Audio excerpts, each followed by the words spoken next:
Bonjour à toutes, bonjour à tous, c'est Seb Lutin Magique.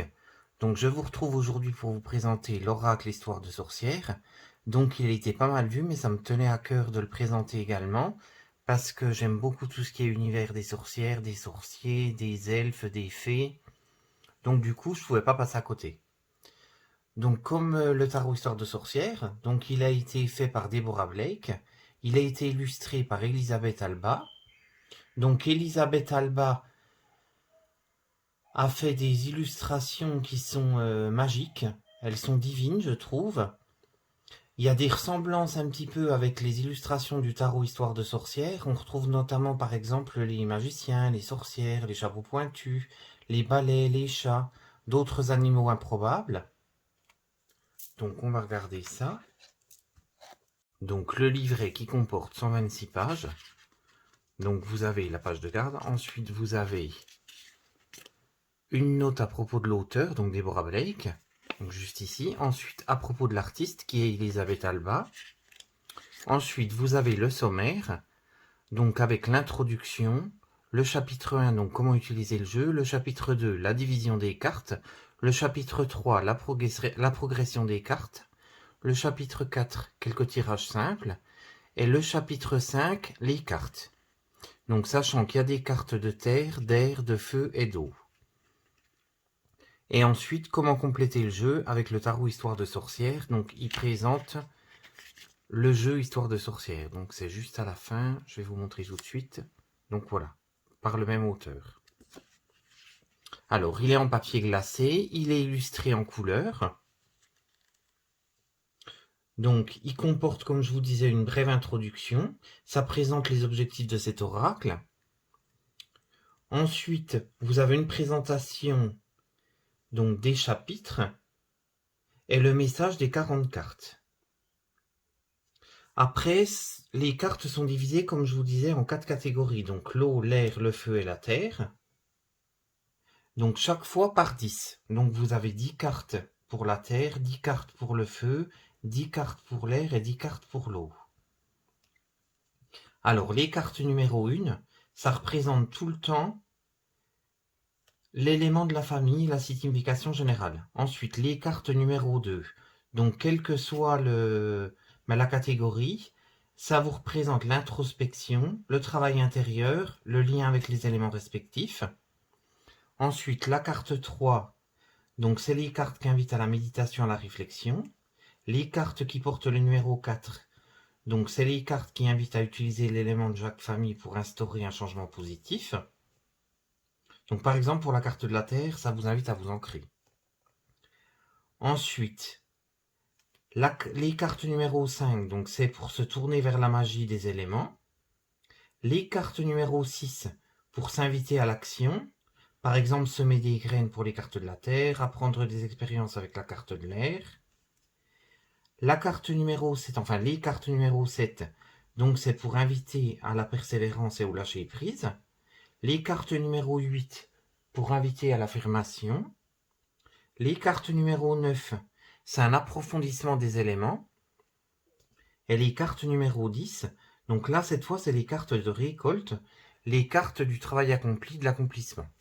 L'avantage, en fait, que Déborah ait fait cet oracle, l'histoire de sorcière, c'est que par rapport au tarot, vous n'êtes pas obligé de connaître toutes les lames. C'est plus facile, par exemple, c'est plus intuitif, vous n'avez pas un minimum de connaissances à avoir en tarot, vous regardez la carte de l'oracle, à chaque fois, du coup, ça peut vous donner des indications. Comme là, par exemple, on voit affirme ta croissance, on voit qu'elle tient une pot de fleurs, les graines vont germer, ça va s'accroître, etc. C'est plus intuitif qu'un tarot. Quoique le Rider-Waite est déjà beaucoup plus facile que le tarot traditionnel. Mais du coup, celui qui veut pas approfondir et regarder en détail dans le livre, ça donne déjà pas mal d'éléments, je trouve. Ça répond aux questions. Parce qu'en plus, vous pouvez demander des questions par rapport à l'action, par rapport à la divination ou par rapport à la magie. Donc c'est ça qui est bien avec cet oracle. Donc on va découvrir les cartes ensemble. Alors avec un dos très très sympa,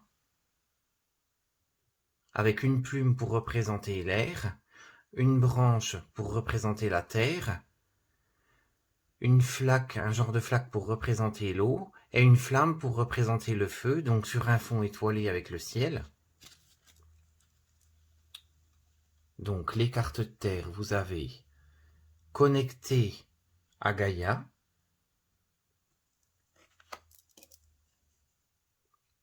hiberne et régénère, médite pour explorer, donc je les trouve très parlantes. Donc là, vous avez pareil des pierres, ancrées et centrées, donc là, vous voyez le magicien,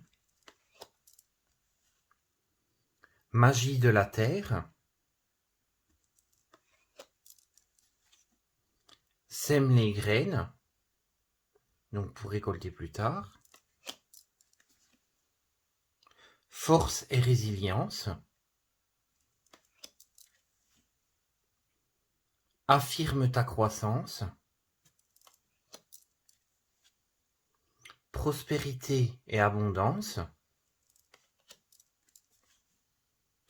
récolte de saison. Donc ensuite on passe aux cartes d'air, qui sont imagine et conçoit, écoute ta sagesse, donc avec le corbeau qui perd ses plumes, médite pour clarifier, gratitude avec une envolée de papillons, magie de l'air, donc avec la poussière d'étoiles, leçon de vie, donc qui est l'illustration qui a été choisie pour la boîte, vœux et prières, accepte ta destinée, exprime ta pensée,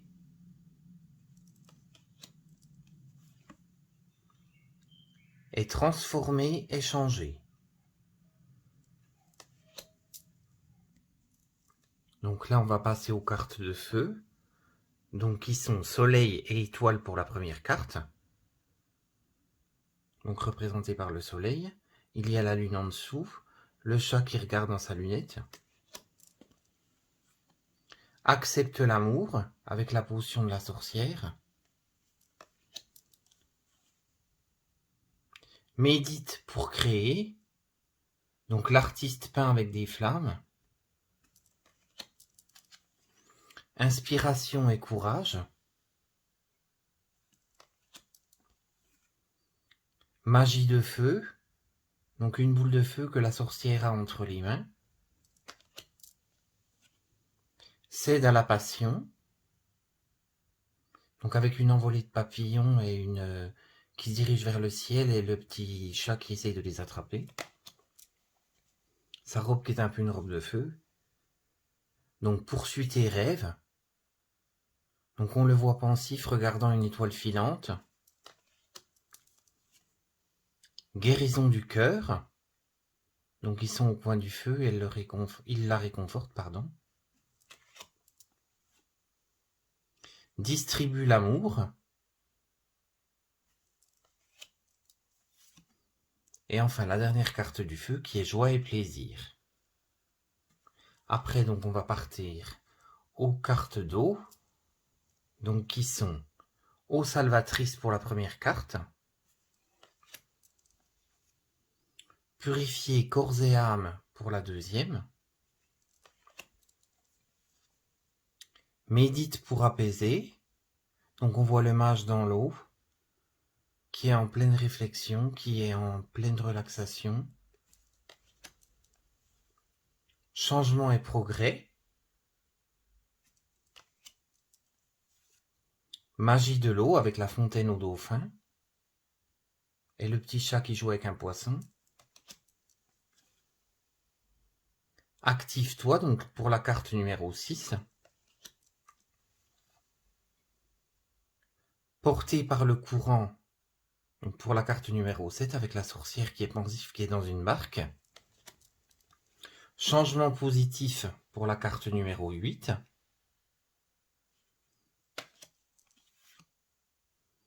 Larmes de tristesse et de joie, donc pour la carte numéro 9.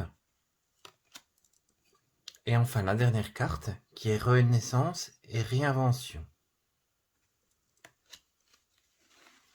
Donc on va battre les cartes et on va en tirer donc une au hasard pour que je vous lise la description.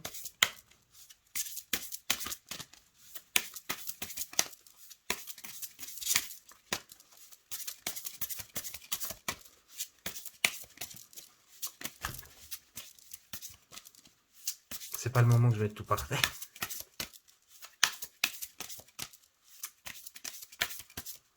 Donc ça sera celle-ci. Donc changement positif. Donc on va lire l'explication dans le livre. Alors changement positif, qui est donc une carte d'eau. Alors changement positif. Les changements ne sont pas rassurants. Il arrive que l'on y résiste par peur d'empirer les choses au lieu de les arranger. Le meilleur moyen de surmonter cette crainte est encore diriger ton énergie vers la certitude que tout ce changement sera nécessairement positif. Demande au pouvoir de l'eau de te placer dans la bonne direction et projette tes intentions dans l'univers aussi clairement et fermement que possible. Donc là, c'est le sens général de la carte. Après, si votre question est une question d'action, donc elle vous indique que cela peut paraître plus facile à dire qu'à faire, mais il n'empêche que c'est en faisant tous les jours un petit geste vers un changement positif que tu finiras par atteindre ton objectif. Si tu retires chaque jour une mauvaise herbe, tu finiras par obtenir un jardin plus propre. Tu as besoin d'argent? Commence par mettre de côté chaque jour des pièces qui traînent dans tes poches. Tu as besoin d'amour? Projette le tien dans l'univers, un peu tous les jours, même si tu as l'impression de ne rien recevoir en retour. Tu veux courir un marathon? Commence par te promener dans ton quartier. Tout geste susceptible de te faire avancer aussi signifie, soit-il non seulement te rapproche de ton objectif, mais renforce ton message à l'univers pour lui préciser ce que tu désires. Donc après, si votre question concerne la divination, donc cette carte vous encourage à avoir confiance en vous. Elle vous dit que tu peux y arriver. Elle te rappelle en outre que le changement positif est autant dans le voyage que dans la destination. Continue de mettre un pied devant l'autre, concentre-toi sur ce que tu veux accomplir, ça va venir. Donc après, pour la magie, si votre question était d'ordre magique, donc pour enclencher un changement positif, allume une bougie blanche ou bleue, prononce tout haut cette affirmation. Si les choses n'ont pas l'air d'avancer, répète-les tous les jours avec ou sans bougie. Donc il faut dire « Je suis fort et capable, chaque jour me rapproche de la réalisation des changements positifs que je désire. » Donc c'est ce que je vous disais, du coup c'est une carte qui concerne le changement, donc tout ce qui est changement. Donc on le voit sur la carte, hein. Elle regarde au loin, elle regarde vers l'avenir, elle a besoin de changement, besoin d'avancer. Du coup son chat la regarde, vous avez la sirène qui lui montre la direction pour avancer et pour trouver une solution finalement. Donc je la trouve très très intuitive. Le jeu est très très intuitif. Donc j'espère que cette petite vidéo vous aura plu. N'hésitez pas à me laisser un commentaire si vous le souhaitez. Si vous avez des questions, n'hésitez pas. Je vous remercie beaucoup de m'avoir suivi et je vous dis à très vite.